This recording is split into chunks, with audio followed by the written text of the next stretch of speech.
सही है। सही है, लिखो जरा बोल। हेलो फ्रेंड्स, कैसे हो सभी लोग?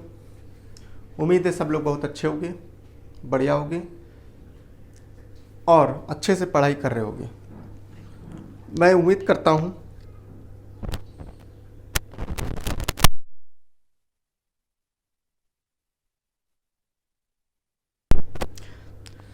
हरीश जीएस एकेडमी में आपका स्वागत है। और हम लोग पिछली क्लास में जो है हम लोग एक नया चैप्टर स्टार्ट किए थे, radio activity.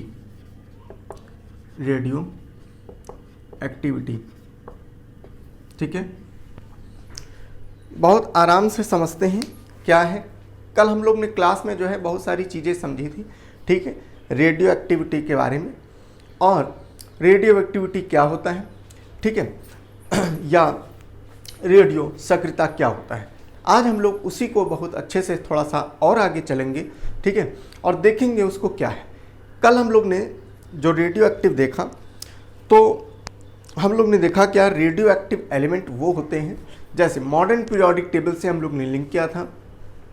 Modern periodic table Henry Mauchly के द्वारा दी गई, उसमें 118 एलिमेंट हैं, और 118 एलिमेंट में मैंने देखा कि कुछ जो है उसमें रेडियो एक्टिव एलिमेंट्स होते हैं। अब ये रेडियो एक्टिव एलिमेंट कौन होते हैं वो हम लोग ने बहुत अच्छे से डिस्कस किया था कि ऐसे एलिमेंट जिसको अगर साधारण वातावरण में अगर रख दिया जाए तो वो एलिमेंट क्या करेंगे, वो अपने अंदर से, अपने नाभिक से कुछ अदृश्य किरणें को लिबरेट करते रहेंगे या एमिट करते रहेंगे या छोड़ते रहेंगे। और वो अदृश्य किरणें कौन सी हैं? अल्फ़ा, बीटा और गामा। इन तीनों किरणों में से गामा किरणें जो होती हैं वो सबसे खतरनाक होती हैं, और अल्फ़ा जो होती हैं वो थोड़ा कम होती हैं, और बीटा जो है अल्फ़ा से मीडियम होती हैं, और अल्फ़ा थोड़ा कम होती हैं। लेकिन गामा जो है ये बहुत ज़्यादा खतरनाक होती है। आगे हम लोग ने देखा कि ये जो किरणें हैं, ये जो जब कोई भी एटम जो है, कोई भी रेडियो एक्टिव एलिमेंट रखा गया तो उसके अंदर ये जो अदृश्य किरणें निकल रही हैं, ये निकलती रहेंगी। कब तक? जब तक ये प्लम्बम, ये लेड ना बन जाए, ठीक है, लेड ये शीशा ना बन जाए, तब तक ये निकलती रहेंगी। हम लोग ने इसका एग्जाम्पल लेके इसको समझा भी था, ठीक है।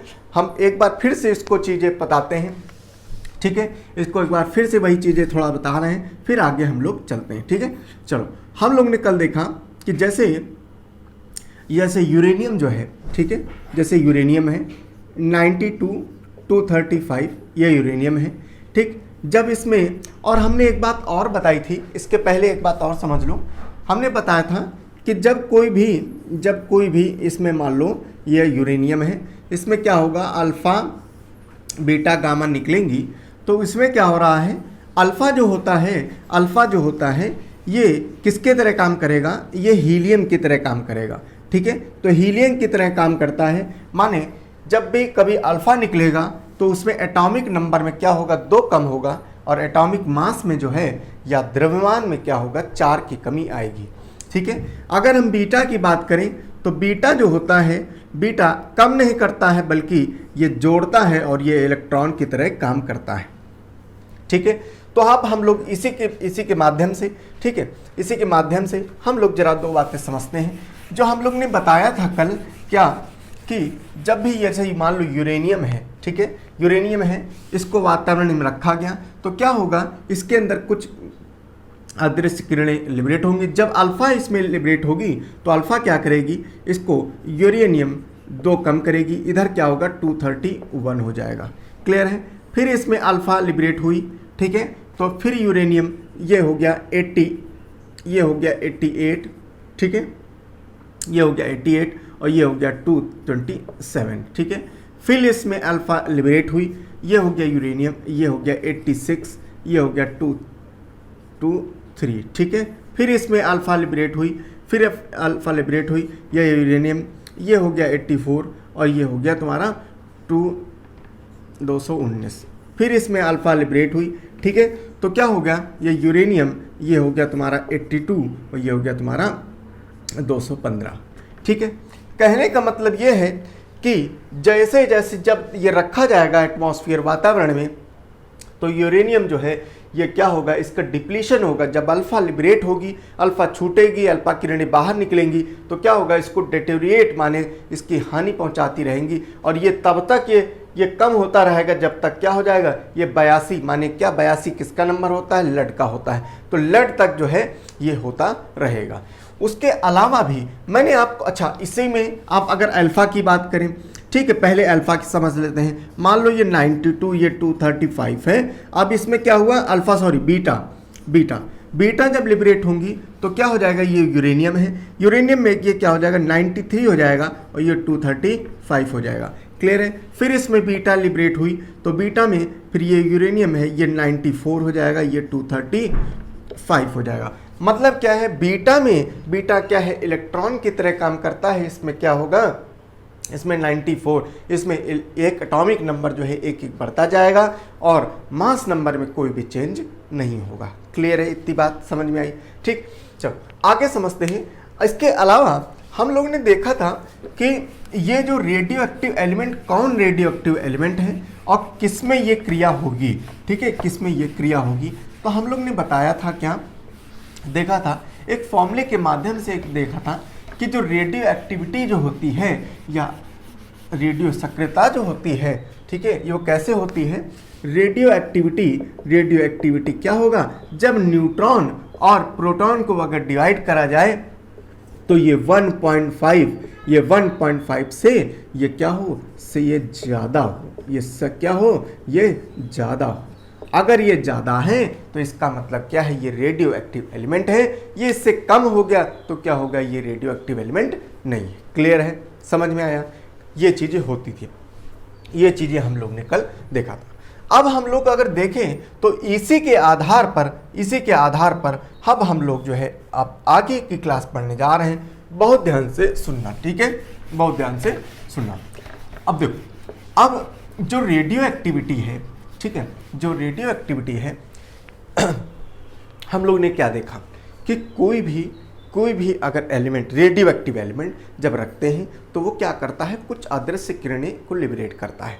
ठीक है, वो अपने आप में टूटेगा। ठीक है, तो ये जब टूटता है तो क्या होगा, कुछ रिएक्शन होगा, एक रिएक्शन होगा। उस रिएक्शन को हम लोग बोलते हैं क्या, वो चेन रिएक्शन होता है। क्या होता है, चेन रिएक्शन। तो ये इसी को हम लोग क्या कहते हैं, न्यूक्लियर रिएक्शन होता है।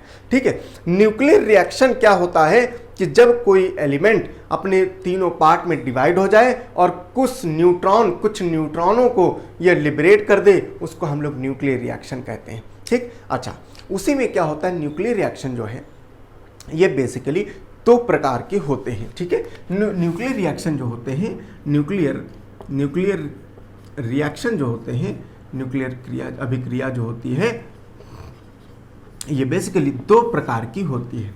ठीक है, दो प्रकार की होती है, बहुत ध्यान से सुनना। ठीक है, एक होता है न्यूक्लियर रिएक्शन, एक होता है न्यूक्लियर फिशन। ठीक है, एक होता है न्यूक्लियर फिशन। ठीक है, इसको हम लोग नाभिकीय विखंडन बोलते हैं। हिंदी में क्या बोलेंगे, नाभिकीय विखंडन बोलते हैं। और एक होता है न्यूक्लियर फ्यूजन। ठीक है, क्या होता है, एक होता है न्यूक्लियर फ्यूजन। ठीक है, नाभिकीय संलयन, इसको बोलते हैं क्या, नाभिकीय संलयन बोलते हैं। ठीक, अब ये दोनों क्या होते हैं, कैसे होते हैं, बहुत अच्छे से समझना। ठीक है, देखो, नाभिकीय विखंडन की अगर हम बात करें, न्यूक्लियर फिजन की अगर हम बात करें, तो न्यूक्लियर फिजन क्या है, ये बेसिकली ये एक प्रकार का चेन रिएक्शन होता है। और दोनों ही क्या है, एक प्रकार के चेन रिएक्शन है। लेकिन चेन माने क्या होता है, चेन माने कड़ी से कड़ी जुड़ती जाए, उसको हम लोग चेन रिएक्शन कहते हैं। मान जब एक यूरेनियम टूटेगा तो वो फिर दूसरा जाएगा, वो टूटेगा, फिर तीसरा आएगा, तीसरा वो टूटेगा, ऐसे 1 से 2, 2 से 3, 3 से 4, 4 से 5 ऐसे करके वो टूटते रहते हैं। उसी को हम लोग चेन रिएक्शन कहते हैं। अच्छा, दूसरी बात क्या है, जो ये न्यूक्लियर रिएक्शन है, ये क्या हो सकता है, ये न्यूक्लियर रिएक्शन दो पार्ट में डिवाइड है, न्यूक्लियर फिशन और फ्यूजन। ठीक है, विखंडन हो सकता है और संलयन हो सकता है। अगर हम विखंडन की बात करें तो विखंडन भी दो प्रकार का हो सकता है। ठीक है। विखंडन जो होता है ये दो प्रकार का हो सकता है। पहले हम लोग विखंडन समझते हैं, ठीक है, पहले हम लोग विखंडन समझते हैं, उसके बाद में फिर दो प्रकार समझेंगे, ठीक है। देखो नाभिकीय विखंडन क्या होता है। नाभिकीय विखंडन माने होता है जब दो छोटे न्यूक्लियस और मिला के जब एक बड़ा न्यूक्लियस क्या करे, इसमें जो है जब एक बॉम्बार्डिंग कराई जाए, एक बॉम्बार्डिंग माने इसको तोड़ा जाए, इसमें धमाका करा जाए, तो ये अपने दो छोटे न्यूक्लियाई में डिवाइड हो जाए, इसको हम लोग नाभिकीय विखंडन न्यूक्लियर फिशन बोलते हैं। क्या होता है, जब एक बड़ा न्यूक्लियस अपने दो छोटे न्यूक्लियाई में विभाजित हो जाता है तो उसको हम लोग क्या कहते हैं, न्यूक्लियर फिशन बोलते हैं, नाभिकीय विखंडन बोलते हैं। समझ में आया, ठीक, ये कंसेप्ट होता है। अच्छा अब देखो इसमें होता क्या है, अगर हम केमिस्ट्री की बात करें तो केमिस्ट्री में क्या होता है, जब एक बड़ा यूरेनियम क्या हो अपने बेरिलियम और क्रिप्टॉन में जो है ये जो डिवाइड हो जाए, बेरिलियम और क्रिप्टॉन में डिवाइड हो जाए, है ना, और उसके साथ में क्या हो, न्यूट्रॉन को भी लिबरेट करे, न्यूट्रॉन को भी क्या करे, ये लिबरेट करे, उसको हम लोग क्या बोलते हैं, नाभिकीय विखंडन बोलते हैं। समझ में आए। अच्छा ये जो प्रोसेस होगा ये ऐसे ही नहीं होगा, ये क्या होगा, जब एक यूरेनियम में क्या धमाका करा जाएगा, किसके द्वारा, एक न्यूट्रॉन के द्वारा एक धमाका इसमें करा जाएगा, तो क्या होगा, इसमें एकदम से हीट उत्पन्न होगी और ये एकदम से टूटना स्टार्ट हो जाएगा, और जब टूटेगा तो बेरिलियम क्रिप्टॉन और उसके बाद 3 न्यूट्रॉन जो है के बीच में टूटेगा। समझ में आया, ठीक, और आगे ऐसे ही होता रहेगा, क्या बनाएगा, चेन रिएक्शन बनाएगा, ठीक है। अब देखो ये जो न्यूक्लियर फिशन है ना, अब ये दो तरीके से हो सकता है, ठीक है, ये दो तरीके से हो सकता है। एक तो क्या है, ये कंट्रोल्ड रिएक्शन, ठीक है, एक तो ये कंट्रोल्ड हो सकता है, और एक क्या होगा, अनकंट्रोल्ड होगा, ठीक है, एक क्या होगा, अनकंट्रोल्ड। अब देखो क्या हुआ, मैंने बताया जब इसमें क्या धमाका करा गया तो क्या ये दो न्यूक्लियाई में टूटा, फिर आगे क्या होगा, ये फिर दो न्यूक्लियाई में टूटेगा, फिर दो न्यूक्लियाई में टूटेगा, ऐसे करके ये क्या होगा, ये धमाका चलता रहेगा। अगर इसको रोका नहीं तो ये क्या हो जाएगा, अनकंट्रोल्ड हो जाएगा, इसको रोका नहीं जा सकता, इतना ज़्यादा फैल जाएगा।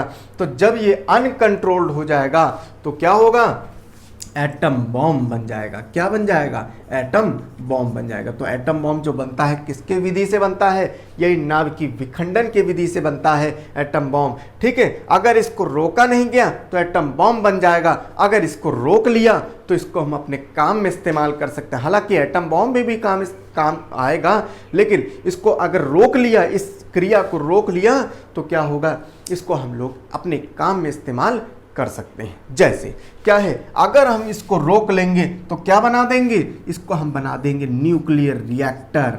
क्या बना देंगे, न्यूक्लियर रिएक्टर बना सकते हैं इससे, ठीक है, या इसमें एटॉमिक पावर प्लांट,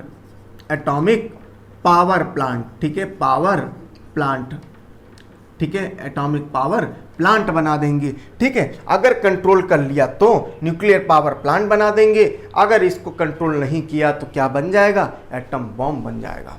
समझ में आए, एटम बॉम्ब, ये एटम बॉम्ब जो होता है ना, ये बड़ा खतरनाक होता है, ठीक है, ये बहुत घातक होता है, ठीक है, बहुत घातक होता है, इतना घातक होता है कि जहाँ जहाँ ये फेंका गया है, अभी मैं आगे न्यूक्लियर टेस्ट के बारे में भी लिखाऊंगा आपको, ठीक है, जहाँ जहाँ ये फेंका गया है, इसका इफेक्ट जो होता है, जो इमीडिएट इफेक्ट है वो तो 10-15 दिन में जो भी दिखना है वो दिख जाता है, लेकिन इसका जो एवर लास्टिंग जो इफेक्ट होता है वो बड़ा घातक होता है। ये समझ लीजिए जिस एरिया में ये डाला गया है, जो छोड़ा गया है एटम बॉम्ब, मत ये समझ लो कम से कम 5 से 10 किलोमीटर जो एरिया ये कवर करता है, और वो पूरा का पूरा जो शहर जो होता है वो क्या करता है, पूरा बर्बाद कर देता है, ठीक है। आने वाले मतलब कई सालों तक, सैकड़ों सालों तक जो है इसका इफेक्ट दिखता है। वहाँ की जो प्रजातियाँ होती हैं वो बिल्कुल सही रह नहीं पाती, ठीक है, किसी के कुछ बीमारी, किसी के क्योंकि इसका जो रेडिएशन है, जैसे कि मैंने अभी बताया कि ये क्या है,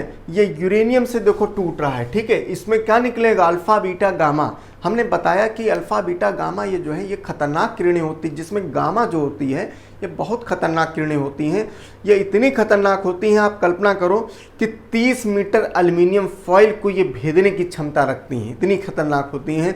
और चाल कितनी होती, प्रकाश की चाल के बराबर, 3 × 10⁸ मीटर पर सेकेंड की गति से चलती हैं, ठीक है। जहाँ जाएंगी तो क्या होगा, 10-15 दिन में जो भी जिसको जो मरना होगा वो तो सब मर ही जाएंगे, लेकिन क्या है ये सैकड़ों सालों तक जो है क्या हो जाएगा, दीवारें, ये समझ लो जिस एरिया में होगा वो समझ लो 8-10 किलोमीटर क्या होगा, उसमें हर एक चीज़ में ये रेडिएशन समा जाएगा, दीवालों में समा जाएगा, उन खानों में समा जाएगा, मिट्टी में समा जाएगा। मान लो कोई, अब जैसे मिट्टी में समा गया वो रेडिएशन, अब मान लो खेती करोगे तो खेती से जो उपज होगी, जो राशन होगा उसमें आपको रेडिएशन है, खाओगे तो क्या होगा, बीमार होगा, कैंसर होगी, बहुत सारी बीमारियां उत्पन्न होंगी। क्लियर है, इस वजह से बहुत खतरनाक चीज़ें होती हैं, ठीक है। अच्छा, दूसरी बात, तो ये एटम बॉम्ब नहीं बनाना है तो क्या बना लो, nuclear reactor, atomic power plant, control कर लो इसको और न्यूक्लियर पावर प्लांट बना लो, बिजली घर बना लो। ये सब क्या है, बिजली घर है, ठीक। बिजली घर बनाओगे तो बढ़िया, अपना फ़ायदा, ठीक, अपना फ़ायदा, पूरा देश में जो है बिजली आराम से उसको बांटो। क्लियर है, चलो समझ में आए ये बातें न्यूक्लियर फ्यूजन के बारे में। अब आते हैं, ठीक है। अच्छा, अब देखो, अब हम आते हैं क्या, न्यूक्लियर फ्यूजन में नहीं आते। सबसे पहले हम लोग एटम बॉम्ब तो समझ ही लिए, एटम बॉम्ब में और कुछ समझना नहीं। अब हम लोग समझते हैं न्यूक्लियर रिएक्टर के बारे में, ठीक है। न्यूक्लियर रिएक्टर ये बड़ा इंपॉर्टेंट है, इसमें क्वेश्चन खूब बनते हैं, इस वजह से इसको समझना जरूरी है, ठीक है। ये न्यूक्लियर रिएक्टर या एटॉमिक पावर प्लांट ये क्या होता है, ठीक है, बहुत ध्यान से सुनना, ठीक है। इसको मैं समझा रहा हूँ पहले, ठीक है, इसको मैं पहले समझा रहा हूँ ताकि आप पहले समझ जाओ, उसके बाद में हम आपको इसको लिखाएंगे। क्लियर है, इसको हम लिखाएंगे, ठीक। चलो, न्यूक्लियर रिएक्टर, ठीक है, न्यूक्लियर रिएक्टर, न्यूक्लियर रिएक्टर, ठीक, बहुत ध्यान से सुनना, उसके बाद में फिर हम लोग लिखेंगे, ठीक है। देखो, न्यूक्लियर रिएक्टर क्या होता है, अभी हमने बताया कि न्यूक्लियर रिएक्टर में क्या करेंगे। देखो, न्यूक्लियर होता क्या है, ठीक है। देखो, कुछ एक कमरे जैसा ऐसे होता है, ठीक है, एक देखो ये ऐसा, ठीक है, ये एक ऐसे कमरे जैसा ऐसा होता है, ठीक, ऐसे। अब देखो क्या हुआ, एक यूरेनियम मान लो रखा गया, क्या रखा गया, यूरेनियम रखा गया, ठीक। अब यूरेनियम में क्या होगा, यूरेनियम में इसमें बॉम्बार्डिंग कराई जाएगी, और जैसे ही बॉम्बार्डिंग कराई जाएगी तो क्या होगा, ये एकदम से अल्फा बीटा गामा और प्लस न्यूट्रॉन को लिबरेट करेगा। क्या करेगा, न्यूट्रॉन को लिबरेट करेगा, ठीक है, न्यूट्रॉन को लिबरेट करेगा। अब देखो क्या होगा, ये न्यूट्रॉन इतनी तेज लिबरेट होने लगेंगे, इतनी तेज लिबरेट होने लगेंगे, एक प्रकार से आप इसको देखो क्या है, ये कुकर की तरह है। अगर इसको बंद कर दें, यहाँ सीटी लगा दें, कुकर की तरह है कि नहीं, ठीक। तो क्या हुआ, जैसे कि कुकर होता है, जैसे कि ये हमने लगा दिया इसमें सीटियाँ, ठीक। अब बहुत ध्यान से सुनना, ठीक है। जिस प्रकार से आपके घर में कुकर है, ठीक है, कुकर आपने देखा होगा, कुकर में ऊपर सीटी लगाई जाती। क्यों सीटी लगाई जाती है, क्योंकि जब खाना आप बनाते हो तो कुकर के अंदर प्रेशर उत्पन्न होता है, गैस उत्पन्न होती है, प्रेशर उत्पन्न होता है। अगर वो सीटी नहीं लगाई गई तो प्रेशर कुकर फट जाएगा। क्लियर है, उसी प्रकार से क्या होता है, ये जो पहली बात, तो जब ये बॉम्बार्डिंग होगी, न्यूट्रॉन जब टूटेगा तो ये न्यूट्रॉन जो है एकदम से बाहर ना चला जाए, इस वजह से इसकी जो आउटर बाउंड्री है इसको कवर किया जाता है, कमरे के रूप आकार में जो है इसको रखा जाता है। और ये बाउंड्री जो होती है ये होती है कंक्रीट की, ठीक है, ये होती है किसकी, कंक्रीट की। कंक्रीट माने क्या, सीमेंट की बनी होती मोटी सी दीवार होती है, ताकि ये जो है एक्सप्लोजन ना हो पाए। क्लियर है, ये बाहर ना जा पाए।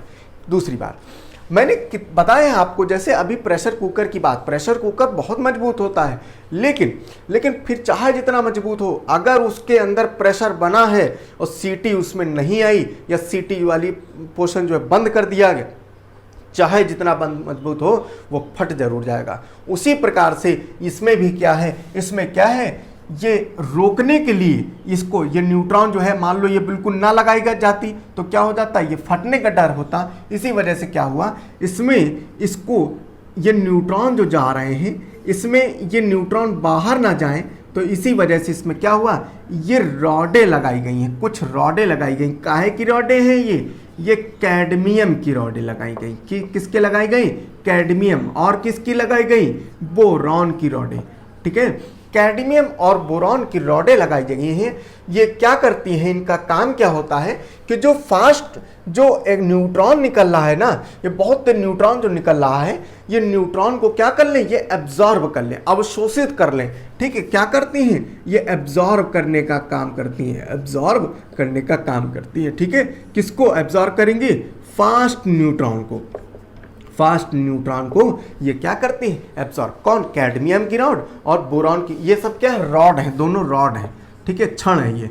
ठीक है, कैडमियम और बोरॉन की रॉड ये क्षण है। ठीक, ये लगाई जाती है न्यूक्लियर रिएक्टर में। क्यों लगाई जाती है, ये इस वजह से लगाई जाती है ताकि ये फास्ट न्यूट्रॉन को एब्जॉर्ब कर ले। ठीक, दूसरी बात, ठीक, अब ये अच्छा यूरेनियम क्या है, ये ईंधन है। ठीक है भाई, आप पावर प्लांट बना रहे हो, न्यूक्लियर रिएक्टर बना रहे हो, तो इसमें ईंधन क्या है, ईंधन कोयला थोड़ी रखोगे, इसमें क्या रखोगे, न्यूक्लियर जो रेडियो एक्टिव एलिमेंट है, कुछ भी रख सकते हो, यूरेनियम रख सकते हो, थोरियम रख सकते हो। लेकिन अभी क्या होता है, अभी हम लोग यूरेनियम पर काम चला रहे हैं। थोरियम की अगर बात करें, हमने पिछले क्लास में आपको बताया था, पूरी दुनिया थोरियम जो है, पूरी दुनिया का लगभग 70 to 80% थोरियम हमारे पास खुद है, इंडिया के पास में। ठीक है, कहाँ, केरल तमिलनाडु के कोर्ट पर। अब होता क्या है, लेकिन हमारे यहाँ वैज्ञानिकों को, साइंटिस्ट को, इंजीनियर्स को अभी ये खोज नहीं पाए हैं कि उसका इस्तेमाल कैसे किया जाए, उसको इस्तेमाल अच्छे तरीके से कैसे किया जा सकता है, ये चीज़ अभी हम लोग नहीं सीख पाए हैं। इसी वजह से हम लोग यूरेनियम पर अभी निर्भर हैं। तो यूरेनियम यूज़ किया जा रहा है। तो यूरेनियम क्या है, एज अ ईंधन इस्तेमाल किया जा रहा है। यूरेनियम क्या है, ये ईंधन है, ये यूरेनियम है, ये क्या है, ईंधन है, माने फ्यूल है। ठीक है, फ्यूल। ठीक, चलो आगे सुनो। अब क्या हुआ, ये कैडमियम की रॉड लगाई गई। ठीक, ये तो एब्जॉर्ब करी, मगर देखो यहाँ पर क्या है, यहाँ पर खाली जगह है। अब क्या होगा, जो न्यूट्रॉन खूब तेज, एकदम से बहुत तेज जो है, एकदम से छूट रहे हैं। अब क्या हो, यहाँ तो कुछ मान लो एब्जॉर्ब हो गए, यहाँ एब्जॉर्ब हो गए, लेकिन जैसे जहाँ जगह पाएंगे तो तुरंत खटाखट ऐसे करके निकलेंगे। ठीक, जैसे ही ये निकलेंगे तो इतनी तेज जो ये निकल रहे हैं, इतनी तेज जो रिएक्शन हो रही है, इतनी स्पीड जो रिएक्शन हो रही है, तो स्पीड को स्लो करने के लिए, स्पीड को, बहुत ज़्यादा स्पीड होगी, क्या होगा, कंट्रोल नहीं होगा। और कंट्रोल नहीं होगा तो क्या होगा, फिर क्या होगा, ये एटम बॉम्ब बन सकता है। यही तो हमको करना है, एटम बॉम्ब ना बने, तभी तो ये बना रहे हैं। ठीक है, स्पीड को कंट्रोल करने के लिए, ठीक है, कंट्रोल करने के लिए क्या लगाया जाता है, यहाँ पर लगाया जाएगा ये मंदक लगाया जाएगा या मॉडरेटर लगाया जाएगा। क्या लगाया जाएगा, मॉडरेटर। ठीक है, मॉडरेटर, या हिंदी में इसको मंदक कहते हैं, मंदक के रूप में क्या लगाया जाएगा, D2O। मंदक के रूप में क्या लगाया जाएगा, D2O। D2O क्या है, हैवी वाटर है, भारी जल है। ठीक है, हैवी वाटर है, भारी जल है। ठीक है, भारी जल है। या तो फिर और क्या लगा सकते हैं, ग्रेफाइट का इस्तेमाल करेंगे। ठीक है, या तो हैवी वाटर करेंगे D2O, या ग्रेफाइट का इस्तेमाल करेंगे एज अ मॉडरेटर, मंदक के रूप में। समझ में आया, ठीक है, समझ में आया। तो ये हमारा जो है क्या है, न्यूक्लियर रिएक्टर है। ठीक है, न्यूक्लियर रिएक्टर है, यहाँ से क्वेश्चन खूब बनते हैं। ठीक है, चलो अब न्यूक्लियर रिएक्टर हेडिंग डालो और लिखो पहले। ठीक है, क्योंकि इसको मैं तरीके से लिखाऊंगा ताकि इसमें कोई क्वेश्चन आपका छूटे ना। ठीक है, लिखो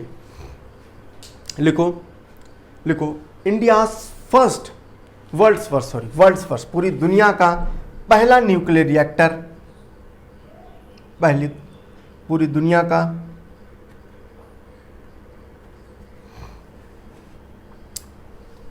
का पहला न्यूक्लियर रिएक्टर,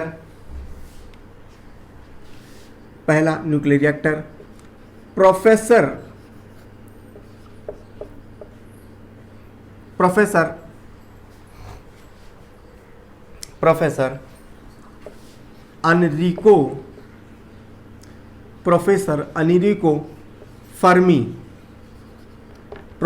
अनरिको फर्मी द्वारा 1942 में शिकागो में लगाया गया। ठीक है, लिखो दुनिया का पहला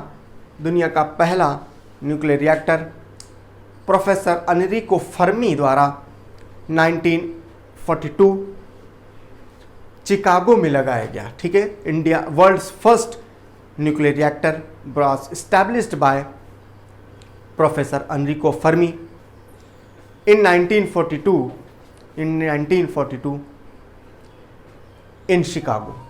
ठीक है, इन शिकागो। ठीक है, पहली लाइन। दूसरी बात, अब लिखो, हेडिंग डाला फ्यूल इन न्यूक्लियर रिएक्टर। लिखो न्यूक्लियर रिएक्टर में ईंधन, डैश लगाओ, लिखो क्या, यूरेनियम। ठीक है, यूरेनियम कौन सा, यूरेनियम कौन सा, यूरेनियम 92-235। ठीक है, यूरेनियम 92-238, यूरेनियम 235 और 238। ठीक है, यूरेनियम 235 238। और क्या इस्तेमाल कर सकते हैं या करते हैं हम लोग करते हैं प्लूटोनियम 236, प्लूटोनियम 236 का इस्तेमाल करते हैं। ठीक है, प्लूटोनियम 236 का इस्तेमाल करते हैं। लिखो next, controller rod, controller rod. ठीक है, नियंत्रक या नियंत्रण छड़, नियंत्रण छड़, कंट्रोलर रॉड हेडिंग है, कंट्रोलर रॉड नियंत्रण छड़ कौन से इस्तेमाल करेंगे, कैडमियम और बोरॉन की। ठीक है, कैडमियम और बोरॉन की, कैडमियम और बोरॉन की, कैडमियम और बोरॉन की। फिर आगे लिखो, अच्छा इसका ये क्या करती हैं, लिखो इट एब्जॉर्ब फास्ट न्यूट्रॉन। लिखो ये न्यूट्रॉनों को एब्जॉर्ब कर लेती हैं, मतलब अवशोषित कर लेती हैं। लिखो ये न्यूट्रॉन को अवशोषित कर लेती हैं, इट एब्जॉर्ब फास्ट न्यूट्रॉन। ठीक, फिर आके लिखो मॉडरेटर, मंदक, मॉडरेटर मंदक। लिखो D2O, D2O इसको हैवी वाटर कहते हैं, भारी जल। और ग्रेफाइट, और ग्रेफाइट, ग्रेफाइट। ठीक है, नेक्स्ट इसके नीचे लिखो ये क्या करेंगी, लिखो यह तेज गति न्यूट्रॉन को धीमा करती हैं। लिखो it slows down the speed of fast neutron, it slows down the speed of fast neutron.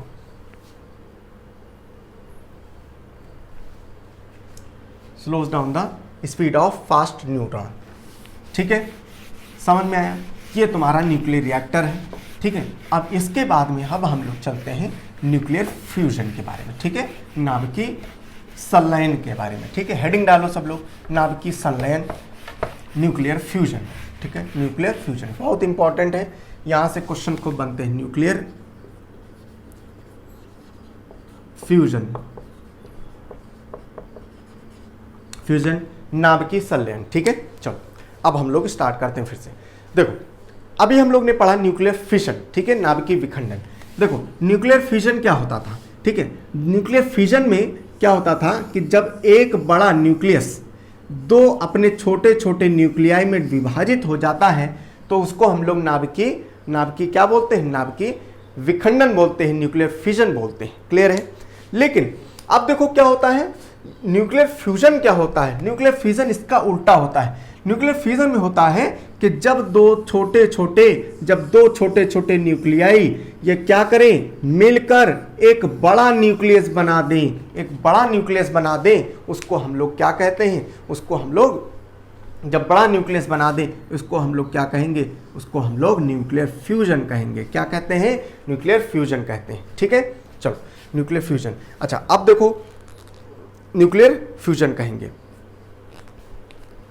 देखो अच्छा ये जो प्रक्रिया है, न्यूक्लियर फ्यूजन की बात करें, ये जो प्रक्रिया है, अब देखो केमिस्ट्री की भाषा में अगर बात करें तो इसमें क्या होता है, ये इसमें क्या होता है, जब हाइड्रोजन का जो ड्यूटेरियम भाग होता है H12 वाला, जब मतलब इसको क्या बोलते हैं, ड्यूटेरियम। ठीक है, ड्यूटेरियम बोलते हैं, इसको ड्यूटेरियम बोलते हैं। और ये हाइड्रोजन का ये थर्ड पार्ट वाला माने ट्रिटियम, जो ट्रिटियम होता है, इसको जब ये दोनों आपस में जुड़ते हैं तो बनाते हैं क्या, हीलियम बनाते हैं। क्या बनाते हैं, हीलियम बनाते हैं, हीलियम 2 और 4 बनाते हैं। और ये जो प्रक्रिया जब होती है तो इसको क्या कहलाती, नाभिकीय संलयन कहलाती, न्यूक्लियर फ्यूजन कहलाती है। और ये जो प्रक्रिया होती है ये प्रक्रिया ऐसे नहीं होगी, इसको चाहिए क्या, बहुत उच्च तापमान, कितना, मिनिमम टेम्परेचर कितना, 2.5 crore degree Celsius, 2.5 crore degree Celsius minimum तापमान चाहिए। ठीक है, मिनिमम तापमान कितना चाहिए, 2.5 करोड़ डिग्री सेल्सियस तापमान चाहिए, वहां पर ये प्रक्रिया होगी। ठीक है, जैसे कहां पर होगी, जैसे सूरज में, ठीक है, सूरज में, ठीक है, सन में होगी। ठीक है, और कहां होगी, जैसे स्टार्स में होगी। ठीक है, और कहां होगी, जैसे हाइड्रोजन बॉम्ब होगा। ठीक है, हाइड्रोजन बॉम्ब, ठीक है, हाइड्रोजन बॉम्ब में होगी। ठीक है, हाइड्रोजन बॉम्ब तो सूरज में होगी। सूरज में क्यों, क्योंकि सूरज में क्या हो रहा है, ये क्वेश्चन कई बार आया कि सूरज में क्या होता है, नाभिकीय संलयन होता है। ठीक है, क्यों, सूरज का तापमान कम, इसको होने के लिए कितना तापमान चाहिए, मिनिमम 2.5 करोड़ डिग्री सेल्सियस चाहिए। उस सूरज का तापमान होता है 12 करोड़ डिग्री सेल्सियस। ठीक है, 12 करोड़ डिग्री सेल्सियस। तो इसी वजह से सूरज में होगा, तारों में होगा, लेकिन हाइड्रोजन बॉम्ब भी जो बनता है वो इसी से बनता है। समझ में आए, हाइड्रोजन बॉम्ब जो होता है एटम बॉम्ब से बहुत ताकतवर होता है। कितना, 1000 गुना ताकतवर होता है, 1000 गुना, किसका, एटम बॉम्ब का। ठीक है, लेकिन क्या है, ये बहुत ज़्यादा ताकतवर है। ठीक है, इसके हमको उतना ज़्यादा ज़रूरत नहीं है। ठीक है, पूरी धरती को हिला देगा, ये इतना ज़्यादा ज़रूरत इसकी नहीं है। क्लियर है। चलो अब देखो न्यूक्लियर फ्यूजन हो गया। ठीक है, अच्छा अब देखते हैं हम लोग न्यूक्लियर टेस्ट के बारे में। हेडिंग डालना सब लोग, न्यूक्लियर टेस्ट। ठीक है, हेडिंग डालना न्यूक्लियर टेस्ट। ठीक है, न्यूक्लियर टेस्ट के बारे में हेडिंग डालना, न्यूक्लियर टेस्ट। ठीक है, चलो न्यूक्लियर टेस्ट जरा 2 बातें समझते हैं, उसके बाद में आपको लिखाएंगे। ठीक है, चलो आप सभी को ये चीज़ आपने कभी ना कभी पढ़ा होगा या सुना होगा। ठीक है, न्यूक्लियर टेस्ट के बारे में। ठीक है, वो डेट जापान शायद कभी जीवन में नहीं भूलेगा। वो कौन सी डेट है, 2 डेट है, 6 अगस्त 1945 और 9 अगस्त 1945। ठीक है, 6 अगस्त 1945 ये जापान के इतिहास में काला दिन समझ लो हो गया। 6 अगस्त 1945 और 9 अगस्त 1945। ठीक है, ये 2 तारीखें जो हैं 2 तारीखें ये बहुत खतरनाक हैं। क्यों, इसमें क्या हुआ था, इन तारीखों को यूएस आर्मी ने, ठीक है, यूएस आर्मी ने ये जापान के 2 शहर हैं, 6 अगस्त को हिरोशिमा पर, ठीक है, 6 अगस्त को हिरोशिमा और 9 अगस्त को नागासाकी। ठीक है, नागासाकी में, 1 मिनट में इंक डाल लेता हूँ थोड़ा।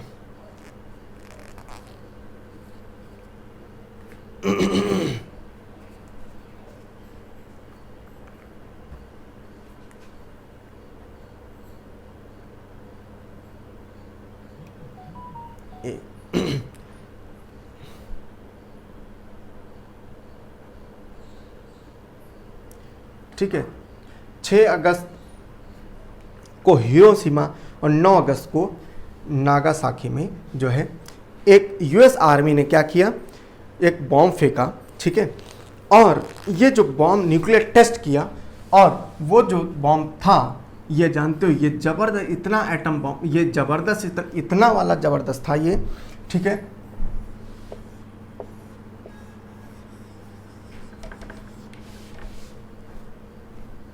एक मिनट, हाँ, तो ये जो बॉम्ब फेंका हिरोशिमा पर, ठीक है, इस बॉम्ब का जो है सबसे पहली बात, ये जो विषय मैंने बताया कि जो ये बनते हैं एटम बॉम्ब जो बनते हैं, ये काहे के बनेंगे, ये क्या बनेगा, इसमें मैंने अभी बताया था, या तो यूरेनियम इस्तेमाल किया जाएगा या कोई और रेडियो एक्टिव एलिमेंट इस्तेमाल किया जाएगा। तो इसमें जो ये जो एटम बॉम्ब था, इसमें यूरेनियम इस्तेमाल किया गया था। क्या किया गया था, यूरेनियम इस्तेमाल किया गया था। ठीक है, और ये जो यूरेनियम इस्तेमाल किया गया था इसमें, और इसमें क्या हुआ कि ये जब ये 6 अगस्त 1945 को जब ये गिराया गया, ठीक है, जब ये गिराया गया था, इसका नाम क्या था? इसका नाम था लिटिल बॉय, ठीक है, इसका नाम था क्या? लिटिल बॉय, ठीक है, लिटिल बॉय इसका नाम था, ठीक है, लिटिल बॉय, छोटा बउआ, ठीक है, छोटा बउआ नहीं था। इतना जबरदस्त जब गिरा है, आज तक जापान जो है इसको झेल रहा है, समझ लो, ठीक है, आज तक इसको झेल रहा है, ठीक। दूसरा बम जो गिराया गया 9 अगस्त 1945 को, ठीक है, और जो ये बम था, ठीक है, इसमें जो है इस्तेमाल किया गया था पोलोनियम, ठीक है,